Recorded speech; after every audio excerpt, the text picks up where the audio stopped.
satyagraha. Satya itu kebenaran.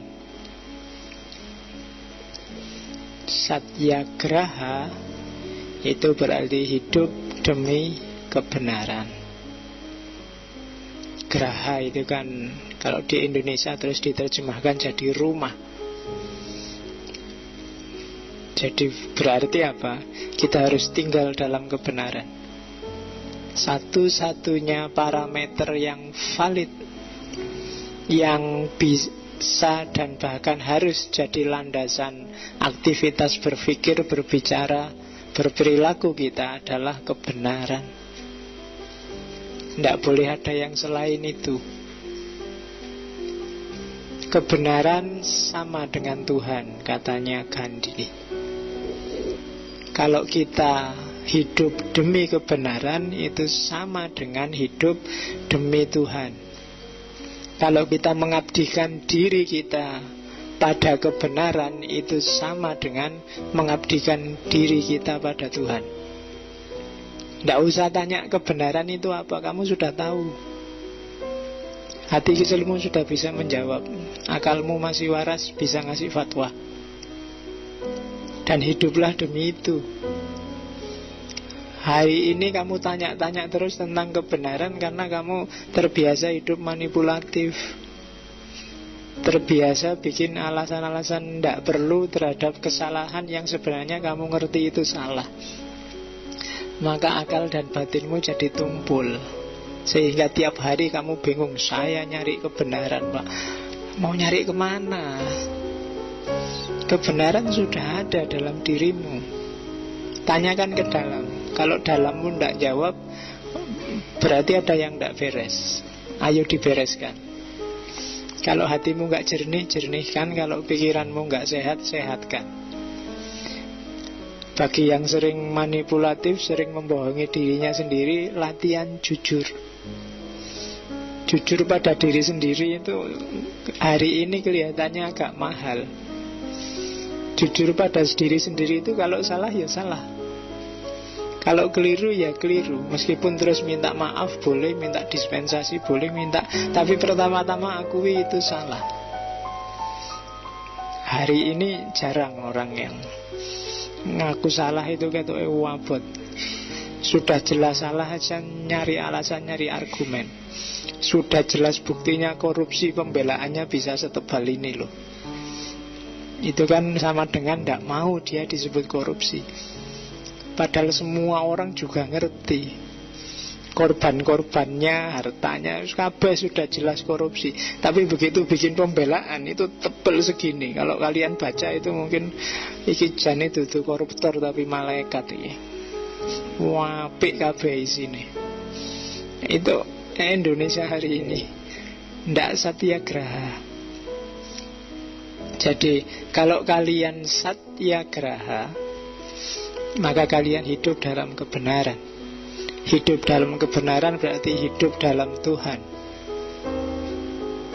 Kalau dalam bahasanya Sufi, kalau kalian jalan berarti Allah yang melangkah.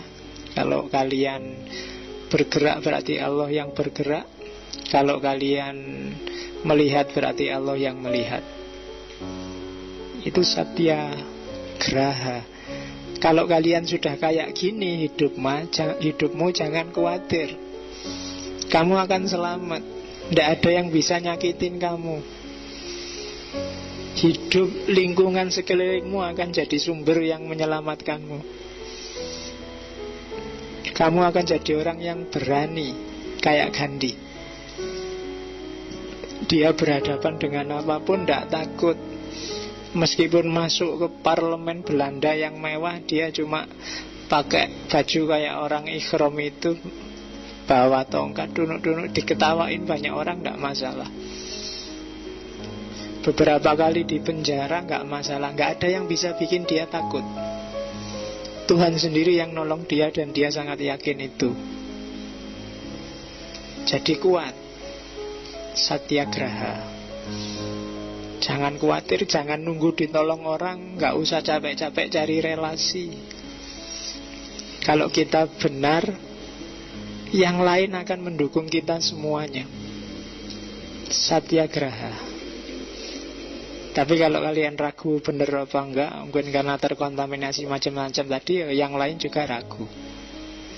Maka prinsip pertama untuk bisa melahirkan seorang Gandhi, karena semakin banyak Gandhi, dunia semakin tentram nantinya. Hari ini sedang defisit. Hari ini rata-rata orang ngamuan semua. Sak kiai-kiai ini nesu kabeh. Coba kamu lihat TV itu, isinya ngamuk, nyalahkan kiri, nyalahkan kanan, semuanya. Enggak ada yang nyalahkan dirinya sendiri. Enggak ada yang begitu diwawancara, oh saya minta maaf ya, mungkin saya yang salah, ini kemarin saya terlalu banyak omong dan keliru. Ngono. Mana ada menteri yang jelas keliru aja ya sih molak-malik kata-katanya. Enggak ada. Tidak ada yang satyagraha. Kita butuh banyak sekali politisi gaya Gandhi, yang diidolakan oleh Soekarno, yang diidolakan oleh Gus Dur. Oke, jadi diingat-ingat. Ini prinsip tidak untuk politisi saja sebenarnya, semua orang harus satyagraha. Kenal kebenaran, terus hidup dalam kebenaran, memperjuangkan kebenaran, bahkan siap berkorban untuk kebenaran. Itulah satyagraha. Kayak katanya filosof bahwa kalau kebenaran, kalau Tuhan itu benar, maka kebenaran itu ya Tuhan itu sendiri. Jadi di antara cahaya Tuhan yang langsung tanpa perantara jatuh ke bumi, itu kebenaran. Kalau yang lewat kamu kan masih ada perantara jasad. Alam semesta masih lewat perantara benda. Tapi satu-satunya yang tanpa perantara itu kebenaran, yang oleh bahasa Jawa sering diganti istilahnya jadi kasunyatan. Dia nanti belajar di yang Jawa. Itu yang pertama, prinsip pertama. Dari satyagraha inilah nanti lahir prinsip besar yang sangat terkenal, yaitu ahimsa.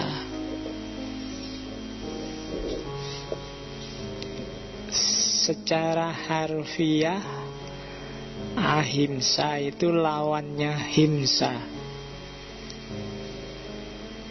Kalau himsa itu keras, agresif, menyerang, suka menyakiti. Kalau ahimsa kebalikannya, bahasa Sanskerta kan begitu ada A berarti tidak.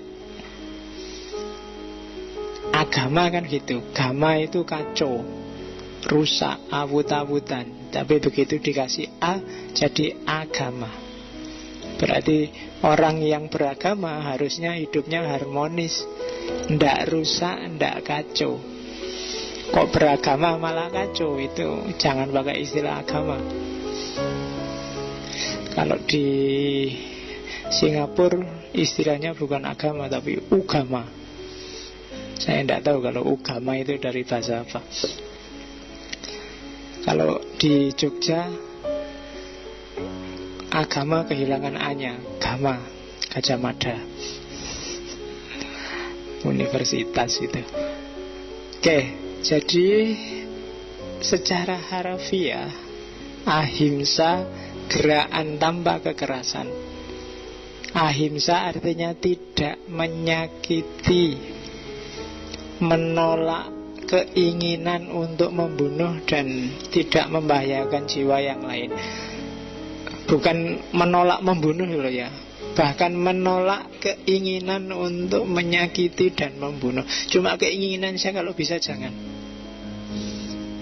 Kamu kan sering kalau gegeran sama temanmu sudah gregetan, tak banting sisan gue enggak. Nah, itu kan sudah keinginan. Itu aja kalau bisa jangan. Masih keinginan itu sudah destruktif, paling tidak di pikiranmu.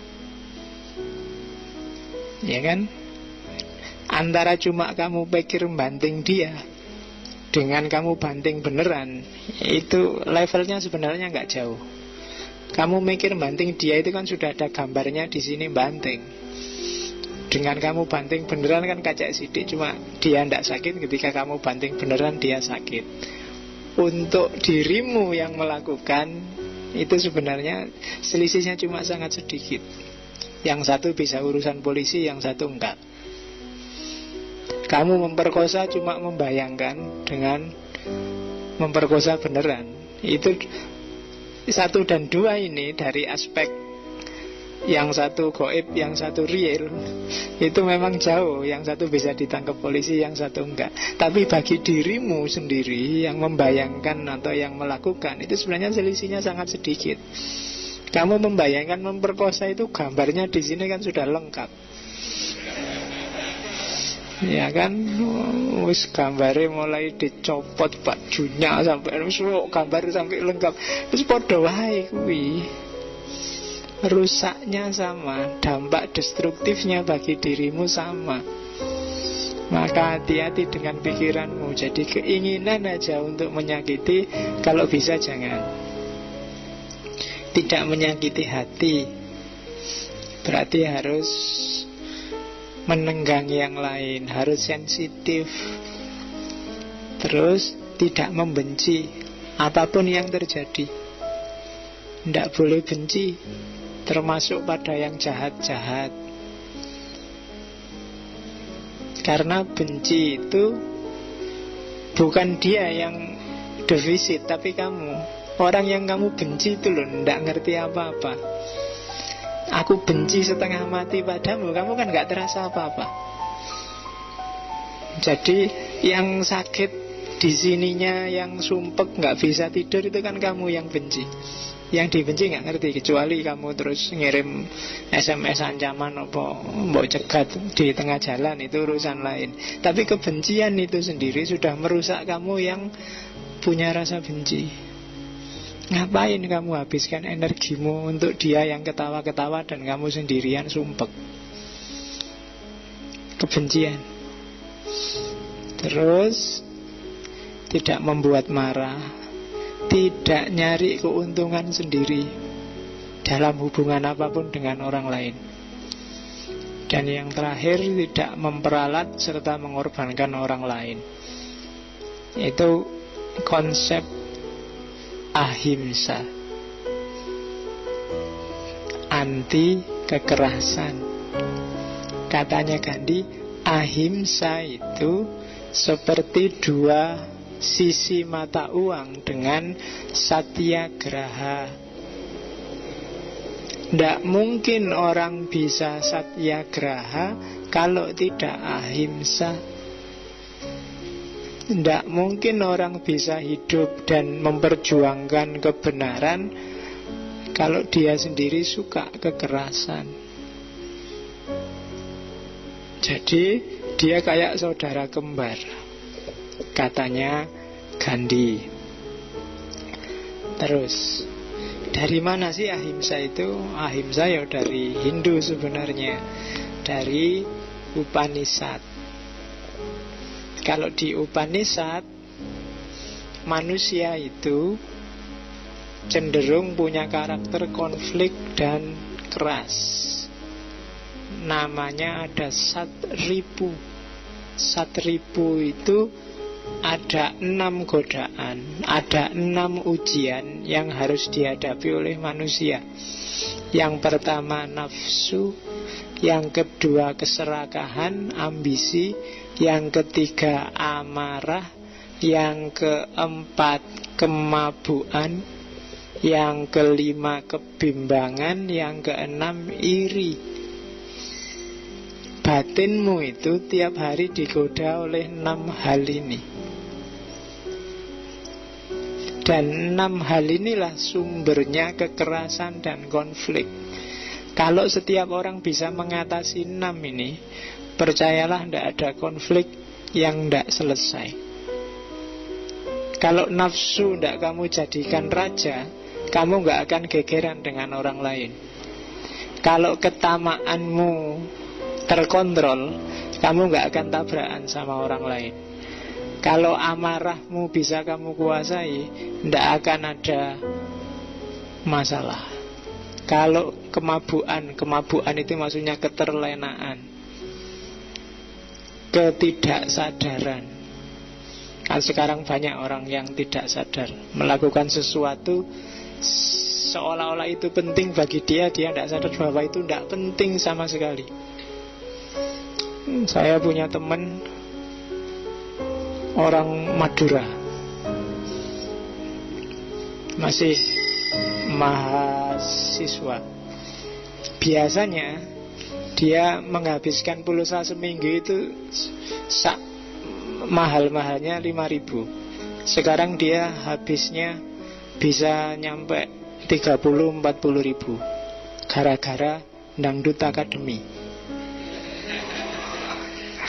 Itu karena masih ada kontestan Maduranya satu. Dia tidak kenal sama yang Madura itu siapa, pokoknya Madura. Dia harus mati-matian mengeluarkan modalnya. Dari 5.000 bisa nyampe 45.000. Kemabuan, keterlenaan, kamu nggak sadar.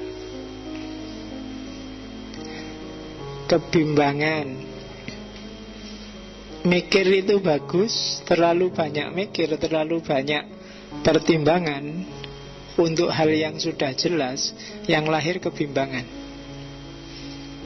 Kayak kamu bangun malam, sholat malam itu bagus, tapi begitu bangun kamu mikir, enaknya sholat enggak ya? Kok adem ya? Kok turun mesti. Ya kan? Untuk hal yang sudah jelas benar dan bagus, nggak usah terlalu banyak pertimbangan. Yang jelas jelek juga nggak usah terlalu banyak mikir. Wah ini pengawasi pas enggak ngawasi, ini ada catatan. Tak buka enggak ya? Tak buka nanti habis. Yes, ketemulah kebimbangan. Biasanya ya terus dibuka. Ya kan? Hati-hati, pikiran bisa menjebak. Untuk yang sudah sangat jelas, nggak usah dipikir lagi. Kebimbangan, dan itu musuhmu. Bisa melahirkan konflik, bisa melahirkan kekerasan. Dan yang terakhir iri. Iri ini sangat manusiawi. Tidak ada orang yang tidak iri. Mungkin pada temannya, mungkin pada saudaranya, mungkin pada artis-artis.